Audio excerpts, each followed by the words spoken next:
Dzień dobry, cześć! Witam Was z samochodu i zapraszam na wspólną podróż gdzieś generalnie w ciepłe strony. Staramy się złapać jeszcze trochę cieplejszej temperatury niż teraz tutaj mamy w Polsce, a słuchajcie, aktualnie jest 10 stopni, mrzawka, deszcz, taki lekki wiaterek nieprzyjemnie, ale były już noce, gdzie był lekki przymrozek, a my postanowiliśmy jeszcze skorzystać z tego, że mamy troszkę czasu i pojechać gdzieś w cieplejsze strony. Słuchajcie, gdzie dokładnie dojedziemy, nie chcę mówić, bo sam nie wiem, po prostu to jest taka troszeczkę improwizacja. No i też muszę się przyznać, że już mamy pewien problem z wyjazdem, bo okazuje się, że byliśmy spakowani, myśleliśmy, że jeszcze część wyposażenia, jakieś tam garnki, kuchenki mamy w mieszkaniu. Okazało się, że jednak tam nie ma, trzeba było wrócić na bazę i tak zamiast już być w trasie, no to jeszcze musieliśmy tutaj przyjechać właśnie gdzie mamy bazę. Teraz jesteśmy na bazie. Ja siedzę z Lisem tutaj w autku, bo Lisa już jest w podróży, a Dorenda jeszcze, słuchajcie, poszła szukać tych rzeczy, ale zadzwoniła przed chwilą, że znalazła, także jest spoko. No cześć! Znalazłam mienaszki i różne inne przydatne rzeczy jeszcze, więc teraz musimy natankować bak na full, kupić pieluszki i wtedy możemy ruszać w kierunku Tatr. I gdzieś dalej później. I gdzieś dalej.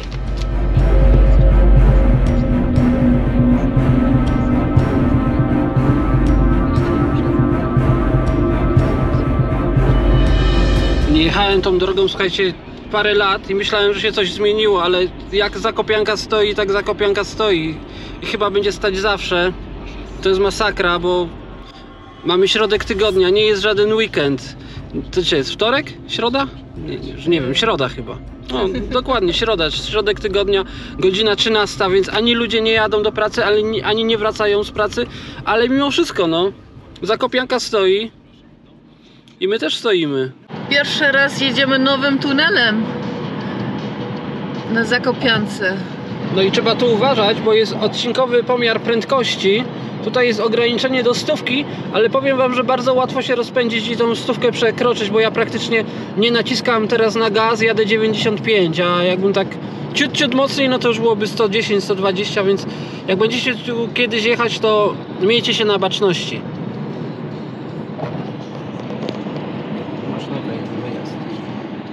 Potrzymaj dalej.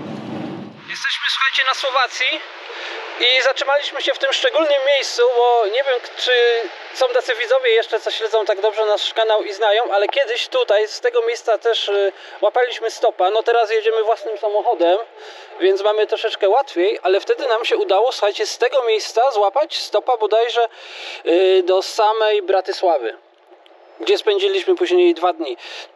Jest 4 stopnie, pada, także po prostu wsiadamy do auta, jedziemy dalej, to chcieliśmy Wam tylko pokazać. A, jeszcze jest jedna rzecz, nie wiem czy widzicie za moimi plecami, tam gdzie jest dokładnie punkt graniczny, teraz jest sprawdzany, czyli na wjeździe do Polski trzeba się zatrzymać, okazać dokumenty. Myśmy wyjechali bez żadnych przeszkód. Chyba nie wszystkich proszą o dokumenty, ale trzeba otwierać okienko i wtedy machają, że można jechać dalej, chyba że wyglądasz podejrzany. To dotarliśmy do pierwszego punktu na naszej trasie, tu gdzie chcieliśmy dzisiaj dojechać, tu chcemy też gdzieś nocować, jeszcze w którym dokładnie miejscu to nie wiemy, bo musimy się po prostu rozejrzeć i zobaczyć. No, zdążyliśmy w ostatniej chwili, jeszcze jest troszeczkę jasno, więc po prostu szybko teraz znajdziemy miejsce, gdzie będziemy rozkładać namiot, bo będziemy nocować pod namiotem podczas tej podróży. No, przynajmniej tak zakładamy. A gdzie jesteśmy, to postaram się Wam jeszcze dzisiaj pokazać, ale myślę, że więcej na ten temat no to pokażę dopiero jutro. Jesteśmy na miejscu, to jest jeziorko, termalne jeziorko Kalimene na Słowacji. Woda ma 34 stopni. Wychodzi ładna para, już z daleka widać, gdzie jest to jeziorko. A tak naprawdę nie jest to jeziorko, tylko chyba basen, bo lokalna społeczność to zbudowała, żeby można było się tu kąpać zupełnie za darmo.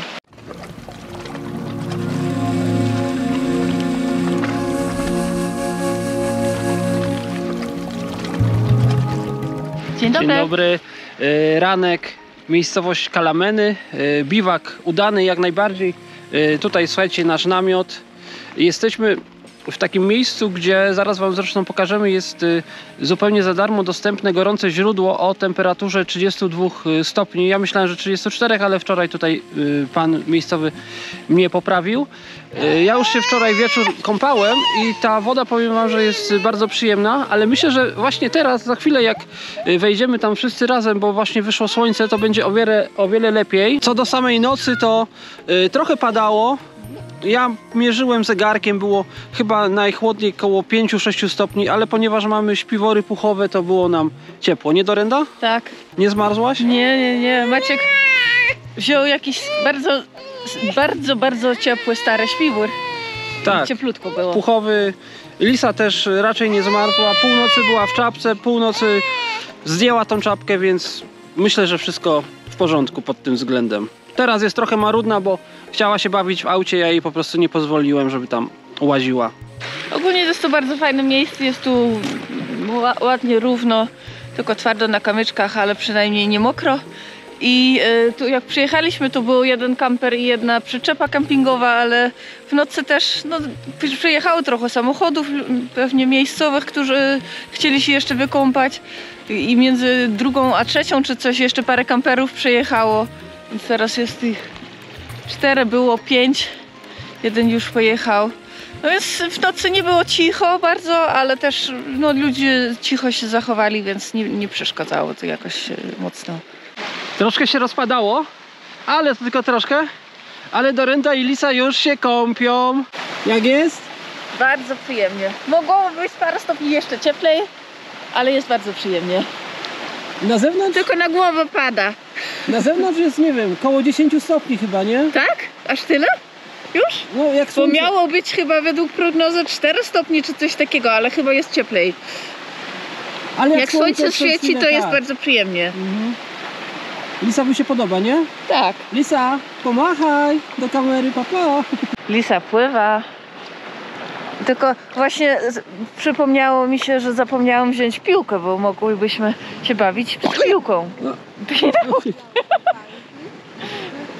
Słoneczku fajnie, nie? Mhm. Ja z mojej strony dodam, że jest naprawdę super. Tylko byłem teraz wyjść po kamerkę, no i czuć różnicę temperatur. Tam jest o wiele chłodniej. Ale no. Nawet już czuć różnicę tutaj i tam, gdzie wypływa wodę.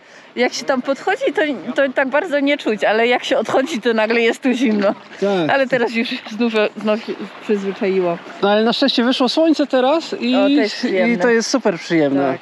I nie pada deszcz, to najważniejsze. Tak.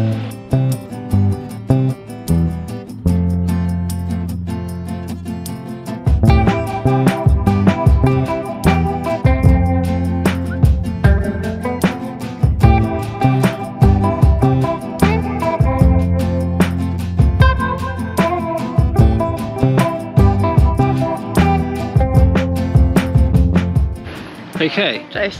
Zatrzymaliśmy się dosłownie na chwilę, bo to jest takie szczególne miejsce, nazywa się Donowali i tutaj jest przełęcz i akurat jakbyście szli tam za moje plecy, to można rozpocząć wędrówkę całą granią Tater Niżnych i żebym nie skłamał, to się idzie jakieś 3-4 dni, więc bardzo ładny szlak. Jakby ktoś miał z Was ochotę, to ja kiedyś to przeszedłem, chyba nie w 100%, ale ponad połowę i było super.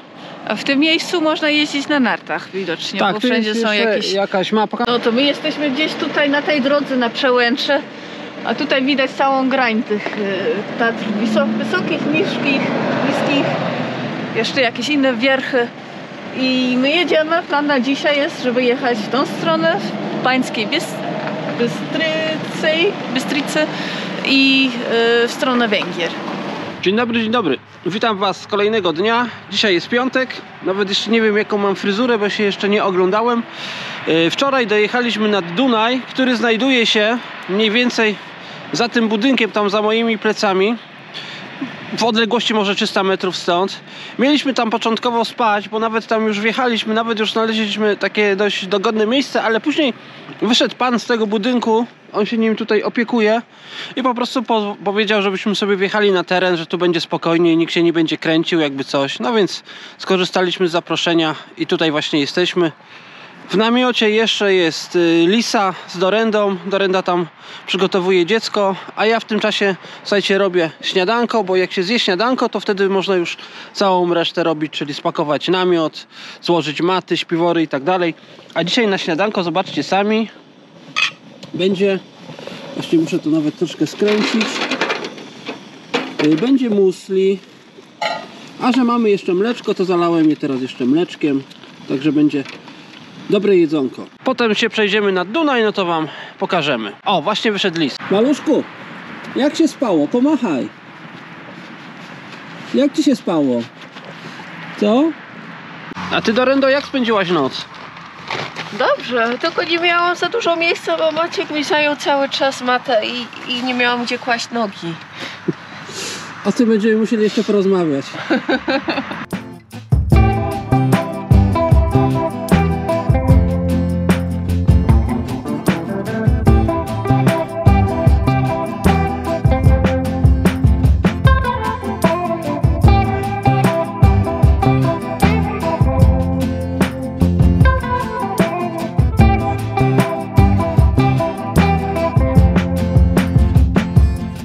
To znów jesteśmy nad Dunajem. I jak sobie tak zaczęliśmy z Dorendą przypominać, to w 2017 roku jechaliśmy rowerami wzdłuż Dunaju i wtedy było kilka dni, bo najpierw w Serbii przepływaliśmy promem, potem przełomem, Żelazne Wrota to się bodajże nazywało, i potem jeszcze kilka dni wzdłuż Dunaju w Bułgarii, tak? Ale to nie był ostatni raz, bo byliśmy jeszcze przecież nad Dunajem w Bratysławie. Tak. I to już było w 19, 20? Nie pamiętam. Musielibyśmy sprawdzić. No w każdym razie jesteśmy znowu w ładnym miejscu, tylko pogoda taka troszeczkę nie dopisuje, właśnie zaczyna kropić. Na tamtym wzgórzu, no nie wiem, czy teraz to dokładnie można zobaczyć, to jest takie wzgórze, gdzie jest baszta Weszehrad się nazywa. I stąd ten taki układ. Grupa państw weszehradzkich, o dokładnie tak to się nazywa. Dobra, zaraz skończymy, bo nam dziecko ucieka. Niestety pogoda dzisiaj taka trochę słaba i raczej się nie poprawi. Wczoraj była lepsza, nie? Tak, ale też nie do końca się sprawdziła, bo miało w nocy ostro padać, a w sumie padało tylko przez chwilę. Więc musimy podjąć decyzję, czy do wyboru mamy w zasadzie tak dwie opcje teraz. Albo jedziemy nad Balaton, albo jedziemy do Budapesztu. Przewaga Balatonu jest trochę taka, że akurat jak tam dojedziemy, bo to jest jakieś 3 godziny drogi stąd, to już się powinno wypogodzić. Budapeszt mamy godzinę stąd, no i kolejnych parę godzin by padał deszcz, więc nie wiem, czy to jest najlepszy moment, żeby zwiedzać Budapeszt. O, a napisaliśmy do kilku osób przez Couchsurfing, nikt nie odpisał. No, jedna osoba odpisała, że nie może nas tam przenocować, więc i tak musielibyśmy dosyć szybko z Budapesztu wyjechać, żeby potem jeszcze, no albo musielibyśmy tam wziąć jakiś hostel czy coś tam. Ale jakbyśmy spali pod namiotem, to nie mielibyśmy zbyt dużo czasu, więc może zostawmy Budapeszt lepiej na następny raz. No ale zobaczymy jeszcze, dojdziemy do auta i się zastanowimy, włączymy internet, zobaczymy co i jak. A wy się dowiecie pewnie za chwilę. No to gdzieś dotarliśmy.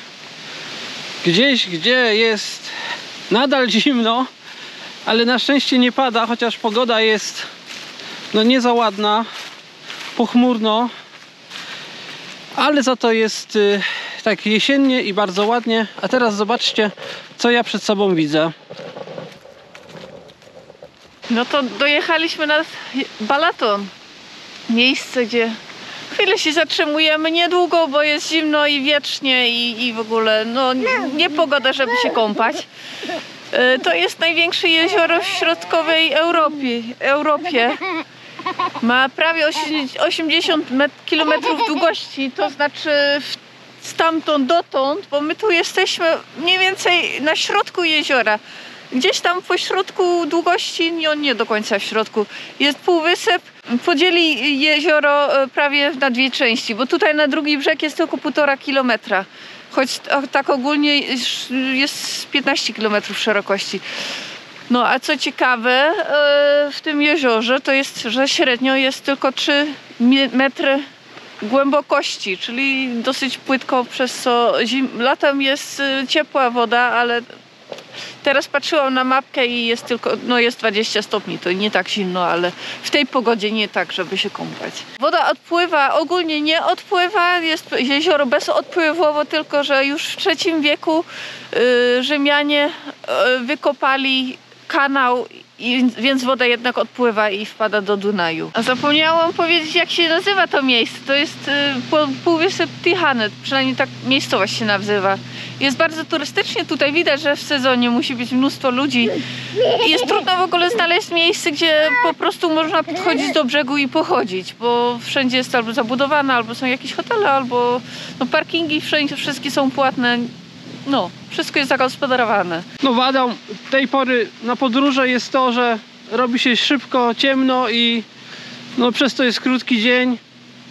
No i temperatury niestety jest chłodno, no. Trzeba, widzicie, tak jak ja, chodzić w puchówce. No ale chcemy jeszcze jechać tam, gdzie powinno być troszkę ciepło. Gdzie powinniśmy złapać jeszcze trochę słoneczka, no i tak trochę uciec przed zimą. Ale czy się nam to uda? No to zobaczycie, a wy zobaczycie razem z nami, jeśli oczywiście będziecie śledzić nasz kanał. A to jest miejscowość Tihane. Wszystko pozamykane, ludzi, turystów za bardzo nie ma, gdzie ktoś chodzi. Knajpy zamknięte. Mówiłam jeszcze Maćkowi, że może zjemy tam langosz, ale wszędzie, gdzie widziałam napisy langosz, to było zamknięte. Nadal jesteśmy na Węgrzech, ale troszeczkę odjechaliśmy od Balatonu, ale niewiele, no może 10 km. Po prostu znaleźliśmy na mapie takie fajne miejsce, żeby sobie rozłożyć namiot, takie biwakowe. W zasadzie nie wiem, co tu jest, ale jest bardzo duży parking, dosłownie pośrodku niczego. Możecie sobie wyobrazić, tu jest taka jedna linia parkingowa, ale tuż obok jest następna i jeszcze następna, więc mogłoby tu pewnie z 200 samochodów zaparkować, ale najśmieszniejsze jest to, że tutaj dookoła nic nie ma. No, jak widzicie, dookoła są łąki, tam jest jakiś mały lasek. Podobno jest jakaś wieża widokowa gdzieś, ale to chyba będziemy dopiero rozkminiać jutro, nie? Tak, ale na pewno kiedyś coś było, bo tam jest taka tablica informacyjna, z której sama tablica została, żadnej informacji już nie ma. Wszystkie tabliczki też pod znakami drogowymi są nieczytelne. W każdym bądź razie jest zimno, choć jest 9 stopni, ale jest strasznie silny wiatr i tak. Przez ten wiatr jest tak nieprzyjemnie. Tak, bo jak jestem ubrana, to nie jest źle, ale wszędzie, gdzie jestem odsłonięta, to jest strasznie. Także ustawiamy, słuchajcie, ten namiot i bierzemy się za gotowanie i po prostu chyba pójdziemy spać, no bo cóż tu robić. Dzięki temu, że mamy auto, to mamy na przykład o tyle łatwiej, że nie musimy za każdym razem zwijać tych termarestów, po prostu je wozimy w ten sposób, więc wystarczy je tylko zaraz tam rozłożyć i w zasadzie dodmuchać, ale to tylko 2 dmuchnięcia i one już się będą nadawać do spania. Ale nim dajemy termaresty, jeszcze mamy taką chińską alumatę. Ona jest bardzo lekka, a zawsze coś chroni przed chłodem od spodu i jakby były jakieś kamyczki czy jakieś takie ostre trawki, które by teoretycznie mogły termaresa rozwalić, przebić, no to mamy jeszcze jedną warstwę ochronną. Mam tutaj zapasowego kierowcę. Liz już dzisiaj ze mną chwilę jechał. Kierowała. Jak kierowałaś kierownicą? Pokaż. Gdzie jest kierownica? Jak ty kierujesz? Brum, brum, brum. Hej, tutaj, tak? Dun, dun, dun, dun, dun.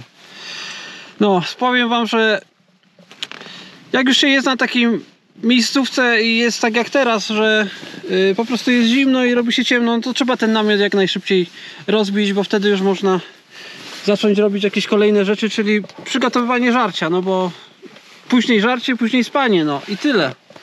No to na dzisiaj się z wami żegnamy, damy znać rano. Trzymajcie się, do zobaczenia.